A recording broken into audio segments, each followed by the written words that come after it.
വിശ്വാസത്താലാണ്. നീതീകരണം വിശ്വാസത്താലാണ്. ഒരു മനുഷ്യന്റെ മേളിൽ പരിശുദ്ധാത്മാവ് വരുന്നത് അവൻ വിശ്വസിക്കുമ്പോഴാണ്.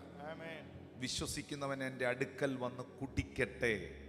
എന്നിൽ വിശ്വസിക്കുന്നവന്റെ ഉള്ളിൽ നിന്ന് ദാഹിക്കുന്നവൻ, യോഹന്നാൻ 7:37, ദാഹിക്കുന്നവൻ എൻ്റെ അടുക്കൽ വന്ന് കുടിക്കട്ടെ. വിശ്വസിക്കുന്നവന്റെ ഉള്ളിൽ നിന്ന് പറഞ്ഞു, വിശ്വസിക്കുന്നവന്റെ ഉള്ളിൽ നിന്ന്, വിശ്വസിക്കുന്നവന്റെ ഉള്ളിൽ നിന്ന്. ഈ വിശ്വസിക്കുന്നവന്റെ ഉള്ളിൽ നിന്ന് പുറത്തുനിന്ന് അകത്തോട്ടല്ല, അകത്തുനിന്ന് പുറത്തോട്ട്. വിശ്വാസത്തിൽ ചലിക്കണം. ഒരാൾ വീൽ ചെയറിലിരിക്കുന്നു, ആദ്യത്തെ സ്റ്റെപ്പ് തന്നെ വെക്കുന്നത് വിശ്വാസത്താല. വിശ്വാസം ഇല്ലെങ്കിൽ ഒരു കാരണവശാലും ആ വീൽ ചെയറിലിരിക്കുന്ന ആളുടെ അടുക്കൽ ചെന്ന് കൈ പിടിച്ചിട്ട് യേശു നിന്നെ സൗഖ്യമാക്കുമെന്ന് പറയില്ല. ഇനി കേട്ടോണം, വിശ്വാസത്തിന്റെ സ്റ്റെപ്പുകൾ പരാജയമാകത്തില്ല. അതുകൊണ്ടാണ് അപ്പോസ്തലന്മാർ പറഞ്ഞത്, ഞങ്ങൾ ജീവിക്കുന്നത് കാഴ്ചയാലല്ല, ഞങ്ങൾ നടക്കുന്നതും കാഴ്ചയാലല്ല, ഞങ്ങൾ നടക്കുന്നത് വിശ്വാസത്താല. കിണറ്റിൽ നിന്ന് കൽപാത്രത്തിലേക്ക് കോരി ഒഴിച്ചത്, കിണറ്റിൽ നിന്ന് കൽപാത്രത്തിലേക്ക് കോരി ഒഴിച്ചത് പച്ചവെള്ളമാണ്. പച്ചവെള്ളം കോരുമ്പോഴും പച്ചവെള്ളം, തൊട്ടിക്കകത്തിരിക്കുമ്പോഴും പച്ചവെള്ളം, പാത്രത്തിലോട്ടൊഴിക്കുമ്പോഴും പച്ചവെള്ളം.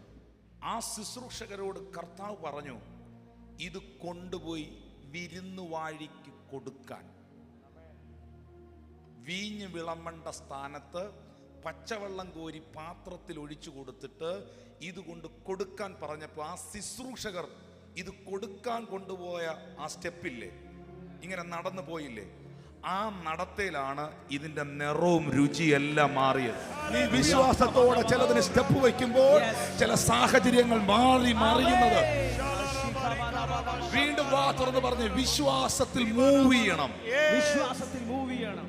വിശ്വാസത്തിന്റെ ഓപ്പോസിറ്റ് വാക്ക് പറയാവോ? അവിശ്വാസം, ഭയം. വിശ്വാസത്തിന്റെ ഓപ്പോസിറ്റ് അവിശ്വാസം അല്ല, വിശ്വാസത്തിന്റെ ഓപ്പോസിറ്റ് ആണ് ഭയം. യായിറോസ് എന്ന് പറയുന്ന മനുഷ്യൻ യേശുവിന്റെ കാൽക്കൽ വീണ് കരയുമ്പോൾ വീട്ടിൽ നിന്ന് ബാല്യക്കാർ വന്ന് ഗുരുവിനെ പ്രയാസപ്പെടുത്തണ്ട, നിന്റെ പൈതൽ മരിച്ചുപോയി എന്ന് പറയുമ്പോൾ യായിറോസിന്റെ അകത്ത് നിങ്ങൾ ചിന്തിക്കും, അവിശ്വാസം ഉണ്ടായി പ്രാർത്ഥിക്കാൻ വന്നിട്ടും യേശുവിനോട് പറഞ്ഞിട്ടും കർത്താവിന്റെ കാലിൽ വീണിട്ടും പ്രാർത്ഥിച്ചിട്ടും പറഞ്ഞിട്ടും കൊച്ചു മരിച്ചല്ലോ. അപ്പൊ നിങ്ങൾ അതിനെന്ത് വിളിക്കും? അവിശ്വാസം. പക്ഷെ യായിറോസിനോട് യേശു പറഞ്ഞത് അവിശ്വസിക്കേണ്ടെന്നല്ല, ഭയപ്പെടണ്ട. വിശ്വാസത്തിന്റെ ഓപ്പോസിറ്റ് വേർഡ് അൺബിലീഫ് എന്ന് പറഞ്ഞത് ശരിയാണെങ്കിലും റിയലി സംഭവിക്കുന്നത് ഫിയർ ആണ്. ഫെയ്ത്ത് ഉള്ളവന് ഫിയർ ഇല്ല, ഫിയർ ഉള്ളവന് ഫെയ്ത്ത് ഇല്ല. പത്രോസേ, ഈ കടലിന്റെ മുകളിൽ നിങ്ങൾക്ക് ആർക്കാ നടക്കാൻ താല്പര്യം? ഒരു കോമൺ ഇൻവിറ്റേഷൻ ആണ്. അതാണ് നിൽക്കുന്നത്. ഇവരെ പോലെ വള്ളത്തിൽ നിൽക്കുകയാണ് അവരും. യേശുദേ കടലിൽ നിൽക്കുകയാണ്, കടലിന്റെ മുകളിൽ, വെള്ളത്തിന്റെ മുകളിൽ നിൽക്കുകയാണ്, ഫ്ലോട്ട് ചെയ്യുന്ന വെള്ളത്തിന്റെ മുകളിൽ കർത്താവ് നിൽക്കുകയാണ്. ഇതിനകത്തുനിന്ന് ഒരുത്തൻ യേശുവിന്റെ മുഖത്തോട്ട് കണ്ണെടുത്ത് വെച്ചോണ്ട് വിശ്വാസത്തിൽ വള്ളത്തിൽ നിന്ന് കാലെടുത്ത് വെള്ളത്തിലേക്ക് വെച്ചു. പുള്ളി കൂളായിട്ട് നടന്നു. പെട്ടെന്ന് ഈ മനുഷ്യൻ വെള്ളവും തിരയും ശ്രദ്ധിച്ചു. ഒരു ഭയം അകത്തോട്ട് വന്നു. ആ ഭയമാണ് അവനെ മുക്കിയത്. ഞാനിപ്പം വള്ളത്തിലല്ല വെള്ളത്തിലാണെന്നുള്ള ഭയമാണ് പത്രോസിനെ മുക്കിയത്. അതിനെ നിങ്ങൾക്ക് വേണമെങ്കിൽ അവിശ്വാസം എന്ന് വിളിക്കാം. അവിശ്വസിക്കുന്നവന്റെ അകത്ത് പിശാച് കൊണ്ടുവരുന്ന പ്രോഡക്റ്റ് ആണ് ഫിയർ. ഏതൊക്കെയോ സാഹചര്യങ്ങളെ നിങ്ങൾ ഭയപ്പെടുന്നുണ്ടോ? ഏതൊക്കെയോ രോഗങ്ങളെ നിങ്ങൾ ഭയപ്പെടുന്നുണ്ടോ? മരണത്തെ നിങ്ങൾ ഭയപ്പെടുന്നുണ്ടോ?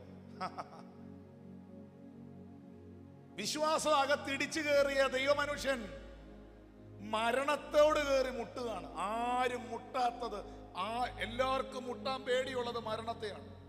ഒരുത്തനും മരണത്തോട് മുട്ടാൻ പോകുകയില്ല.